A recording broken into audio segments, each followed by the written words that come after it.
আর যার মা দুনিয়াতে নাই রে যুবক, ওই মা বাবারে হারাই আজকে যারা ইয়তীম, ও যার মা নাই তার দোয়ার দরওয়াজা বন্ধ হয়ে গেল, যার বাবা নাই তার দোয়ার দরওয়াজা বন্ধ।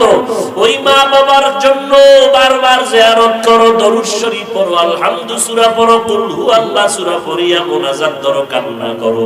পারলে মা বাবার কবরের কিনারায় যাইয়া সালাম দিয়া দোয়া করিও।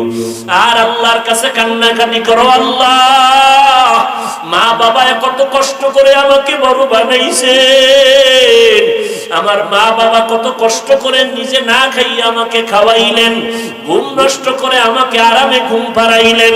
ওই মা বাবা যে এতিম অসহায় কবরে পড়ে আছে।